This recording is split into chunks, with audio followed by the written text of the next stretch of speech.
We begin our auto mode process by setting up a default template. Click on the New Job button.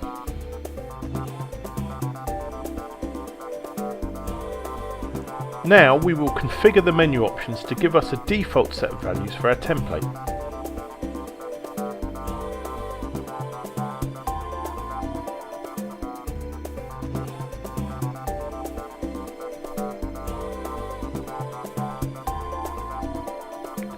Once we have created and saved our template, the new job screen opens up with a check window to confirm these settings.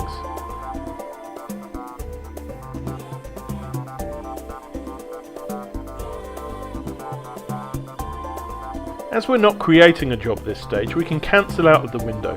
The template is complete.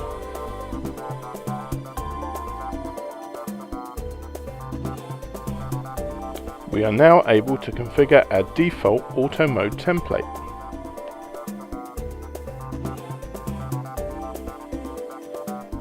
Start by choosing our newly defined template at the top of the screen. We're now configuring the auto mode to run on startup. At this stage, we are defining our hot folders for our file input.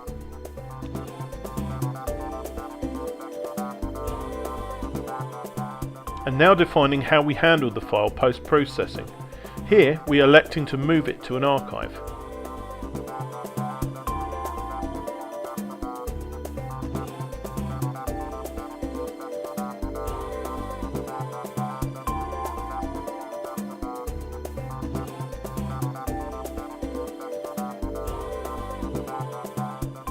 Finally, we are defining the folder where we want the job report to go.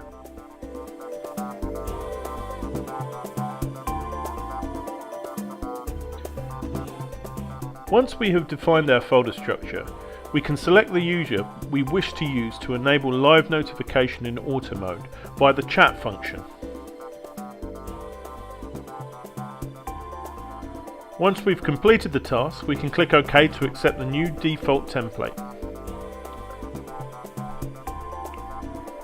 To activate auto mode, open the File menu and start auto mode. The auto mode summary window appears. This smaller window can run with the pressSIGN full screen or as a smaller job informer window.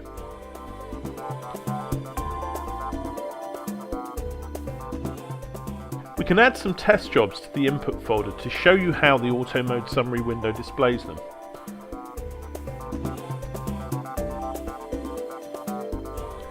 As pressSIGN reads the files, they begin to process. Unique identifiers in the file will create new separate jobs and allocate the measurements accordingly to those jobs.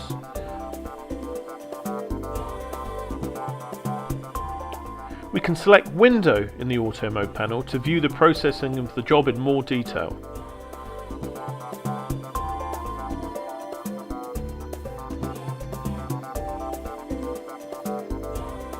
We can stop auto mode from the summary window at any time and re-enter manual mode by re-logging in.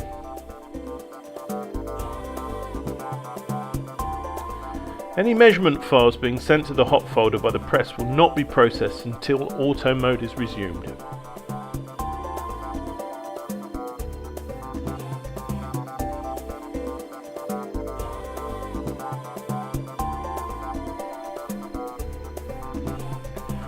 Jobs processed by auto mode will show in the Open Jobs window like any manual job in pressSIGN and can be viewed and edited as such.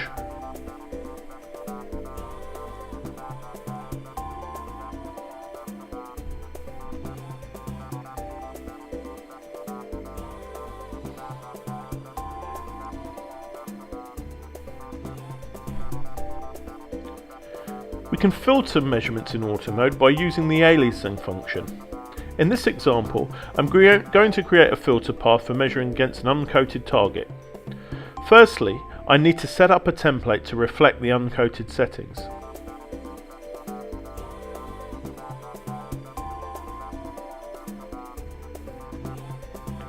Once I'm happy with the setup, I can save the template and cancel out of the window as before. Now, we can select Edit and Auto Mode Aliases. We can add an alias by selecting Template and clicking the plus button at the base of the screen.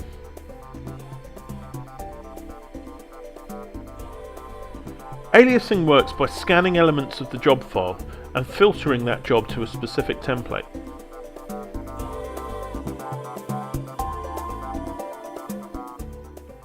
A wildcard feature allows you to specify control elements of the file or job name. These can be configured to run in your automated workflow.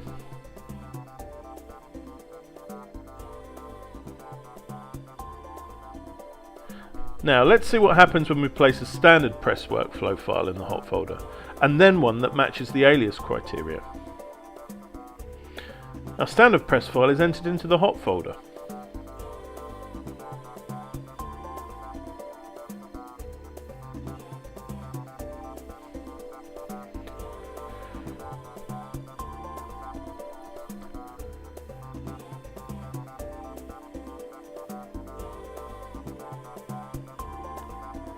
Notice in the file, the default template settings have been applied.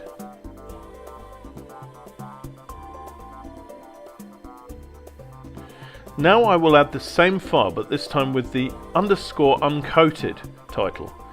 This will match our alias setting. The alias function has recognized the _uncoated text in the job name and used the correct template file.